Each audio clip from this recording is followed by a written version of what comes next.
Hi, I'm Mike Glenn, and I am the president of the Engaged Church Network, and we are glad that you have joined us here for today's podcast. Our special guest today is my longtime friend, Spencer Patton.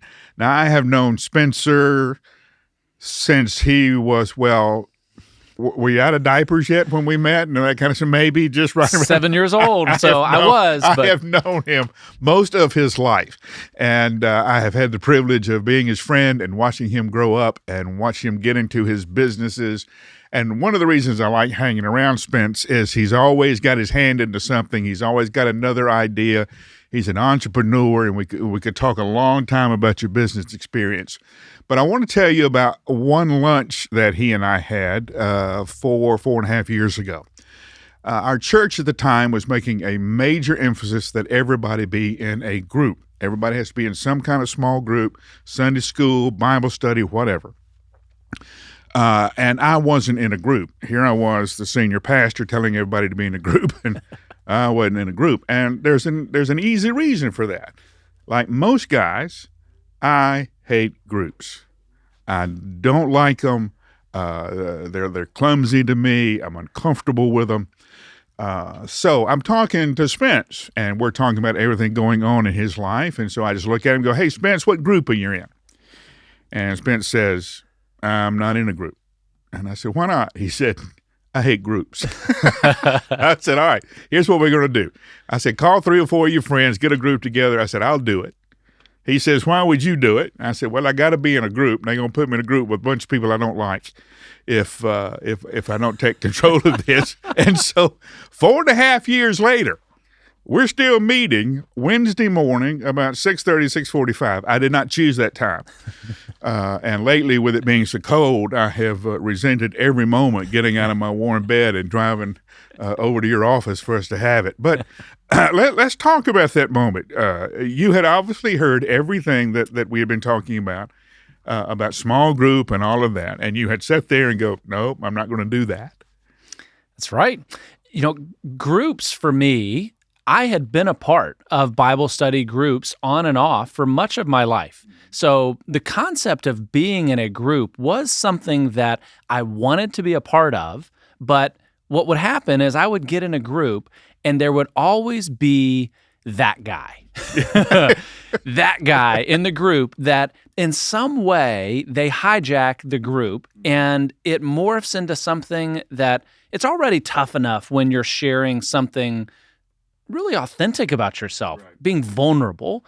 And if someone wants to make the group about them or about some agenda, it just seems like it doesn't last and it doesn't live. And the disappointment of having to leave the group kind of makes you say, you know what, maybe I'm just not a group guy. Like, maybe I'm the problem. Maybe that guy is not the issue, and I'm the problem. Yeah, it doesn't play well with others. Yeah, and I'm an only child, and, there was a reason why I had imaginary friends growing up. It's like, maybe that's just my lot in life, and that's okay. And so I came to that lunch. Importantly, Carly, my wife, had been praying for years that I would find a group. Well, we should have known we were done for. Absolutely, right? We should have known. I get chill bumps even saying it because Carly, without me knowing, was praying for years that I would find the right group. Mm-hmm. And in those brief moments where I'd be in a group for a season, she'd be really happy. So sitting there at Jay Alexander's, which I'm pretty convinced is like your second office, so you've got a reserved booth at right, Jay's. Yeah. So sitting there, and we were just having a super casual lunch conversation, and literally out of nowhere, you popped the group question. And I kind of was ready to play a little defense with you. I knew that I wasn't in a group, and I'm sitting across from the senior pastor, and so I better have a good answer here. And, I just figured you'd maybe have a mild expression of disappointment, and then we'd move on to, Jay Alexander's carrot cake or something like that. But when you said, "Hey, I'll lead it," it just stopped me dead in my tracks because I had the opportunity to learn from the pastor that had been my pastor for 30 years at that point in time. So it got my full attention, and the Lord tends to have to do that with me in particular. So you call your friends. What happens in that conversation? So now we've had people come and go, but the original core is pretty strong. The core of the group, I wanted to be super intentional about inviting people that I expressly wanted to do life with, because I wanted this group to stick. So since the Lord had kind of given me the opportunity here to handpick the people that I wanted in the group, I was like, okay, well, I really can't place the blame on that guy because I'm literally getting to architect the group. So I reached out to different friends of mine and just said, hey, listen, I don't know if you're in a group. Most of them weren't. I struggle because my peers, the people that I'm friends with, are generally 15 to 20 years older than me. So I've had a lot of entrepreneurial success. I started having kids at 25 years old, had 4 kids in my early 30s. Most people I couldn't relate to or couldn't relate to me unless they were 15 or 20 years older. So I went to a handful of friends and said, we have an incredible opportunity to get to learn from a pastor that has done this at the very highest level. And some of them went to Brentwood Baptist, most of them didn't. And so I said, you don't want to miss this. Come and learn and help be accountability for me too. Because we all know it's just like going to a gym. If you don't have someone that you are disappointing by not showing up, I ain't going. Yeah. And and I told you a story from last Wednesday where everybody in the group ended up calling one of our friends that night to hold him accountable to a promise he had made to us that morning. So we have this group. It is mostly young white guys like you. And then one day I bring the ringer in. And you guys are sitting, and BeBe Winans, the gospel singer, joins our group. Obviously, BeBe is African-American. And we've added other African-Americans to the group since then. It's been good. But I'm with BeBe, same thing. BeBe says, man, I'm on the road. I sing. I come home. I'm kind of lonely. And I just look at him and go, hey, 6:30 in the morning here. And he shows up. Yeah. And walks in, which starts an entirely new level of friendship. I mean, you guys end up going to the Apollo to hear him sing, and he introduces you as his white brothers. This is an amazing story. So I got to tell this. It takes 60 seconds, but it's phenomenal. So BeBe, I am so musically illiterate that names, it's not my gifting, Mike. And so I had no concept of BeBe's success and how phenomenal God has gifted him in his talents. So he wanted us in the Bible study to have the opportunity to see a short tour that he was going on, and it was going to be in the Apollo in New York. And I didn't know anything about the Apollo. And so it was an incredible cultural moment to be able to have BeBe give our group some exposure to say, hey, I live a lot in your world. You know, BeBe talking to us. I live a lot in your world. He likes to joke. He's like, I'm a black man in Brentwood. And he's very lighthearted about that. But it's also, you can tell the intentionality behind what he's talking about. He said, come into my world a bit and let me bring you into Harlem, Apollo. And we were in this theater, beautiful. You could just feel the history dripping off the walls in there. And he is in the middle of his act, Mike. I mean, the middle of his act. And in between transitions between songs, he identifies that his Bible study group is here in the audience, and he has a stand up. We're in the balcony up there, has a stand up. The lights come on us, and he said, if you're wondering who it is, it's the only white people in the whole building.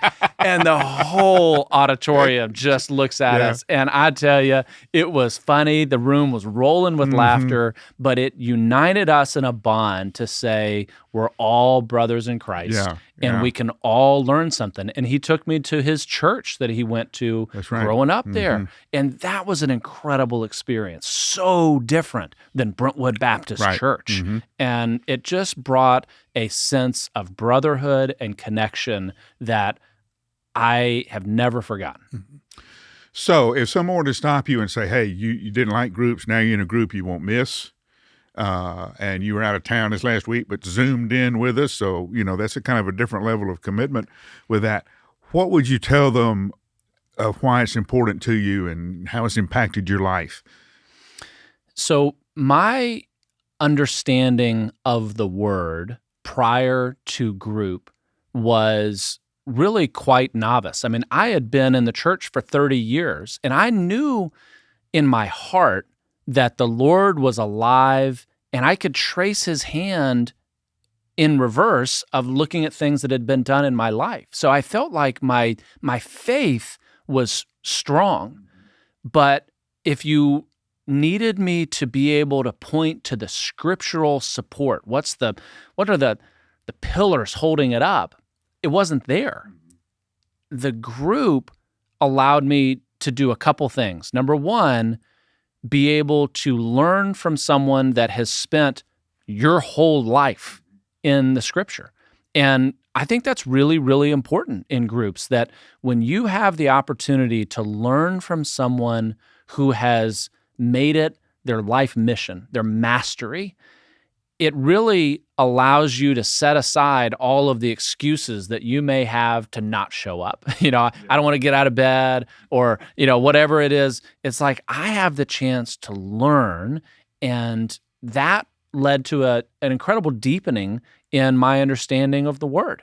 And then beyond that, it was the total confidentiality of that group. Right. And that is really, really important, because there's stuff shared in that group that can't be shared outside that room. And that's how it's supposed to be. And I think you've always been really intentional when new people have come in to say, and you look them dead in the eye too. I mean, you're a pretty nice guy. You laugh, you're good. But I see a different Mike Glenn when you're like, hey, these things are confidential. Yeah. And I really think that's a core component of the group too. I have since we have started the group, I've stepped aside from being the senior pastor, now doing the Engaged Church Network. But it's one of the things that traditionally, normally, you would have given it up. You would have said, hey, I'm going to do some other things now and that kind of stuff. And I haven't given it up. And every time Jean said, you got Bible study in the morning? Yeah. She said, I thought you was going to give that up. I said, well, every time I show up, somebody's life gets changed. Yeah. And so I want to get back next week. I don't want to leave in the middle of the story. And we've had guys whose marriages have been transformed. There's been healing of family wounds where people have finally been able to get to some level of forgiveness and release some stuff. Even now, some of our friends are dealing with stuff, but they come back and say, here's where I am. Yeah. The other thing is how quickly, if you tell somebody, hey, I need your prayer about this, it won't be a couple of hours and you'll get a text. Yeah. Hey, once you know, I heard you this morning and I'm praying for you. My wife was sick the last couple of weeks and got regular texts from just regular guys going, hey, I'm here if you need me. Yeah. That kind of stuff. For guys, this is an incredible thing. Most guys don't know who to call at 3:00 in the morning if they're in trouble. Yeah. They don't have anybody they can call. And the other thing is, they don't have anybody to celebrate with. There's nobody where you can go say, hey, I did this well. Right now we're having a lot of fun with BeBe because BeBe has invented a glove. That's right, yeah. All right, and it's got a mirror because BeBe jogs all the time. It's got a mirror in it, so if you're running, you can check. Well, he brought it and showed it to us. And so we've been praying with BeBe about this adventure, and he's having phenomenal success. It's got a patent. It got a patent and all that stuff. And we're able to celebrate with BeBe. We're able to celebrate when children achieve certain things. We're able to say to a guy when he says, I got lucky here. And say, no, you didn't get lucky. This is what you prayed for. This is how you worked for it. And now this is how God has blessed you. So we got a lot of people out here, Spence, who are just like us. They don't like groups. Now, here's the first thing I want to say to you. If you don't like a group, then that's God's way of telling you you need to start a group. Yeah. Okay? Call a couple of friends that you know don't want to do groups and start a small group. So, to all our friends out here, what would you tell them, Spence? Yeah. So, beginning with the understanding that we are called to do this life in community. Right. Okay? There is no such thing as Jesus sending people out one by one. Right. That's right.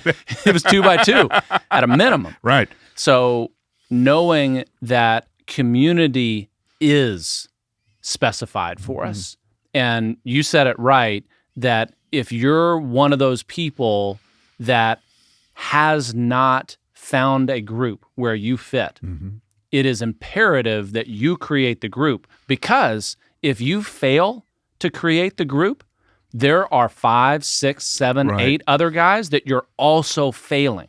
And you don't know it yet. And you don't know it yet, because their call would have been to be in your group. So if that doesn't get you over the hump, then it's time to reassess a heart posture. And I'll say this too, a lot of people in going to church say, how's this church going to serve me? How's it going to meet my needs? Is the music right? Is the lighting right? Is it the right distance from my house? And all these different things. And it's like, you know what? Maybe the better question is, how can I serve? And if you instead get a heart posture to say, I'm going to show up and serve, and let's see what happens from there. Right. Because, man, wasn't that Christ's posture of saying, I'm going to show up and serve, and then look at all the things that transpire. Then we'll see what happens next. That's right. Okay. So even if you don't end up getting anything out of the group, which you will, but even if you can't convince yourself you will, start by serving and watch what happens. Yeah. Everybody needs to be in a group. And so we want to encourage you to get in a small group, especially pastors. Pastors are by themselves way too much. So start your group where you have a band of brothers who can walk this journey with you. This is Spencer Patton. Spence, thanks for being here, and we're glad you have joined us on this episode of the Engaged Church Network podcast. Thank you, Mike.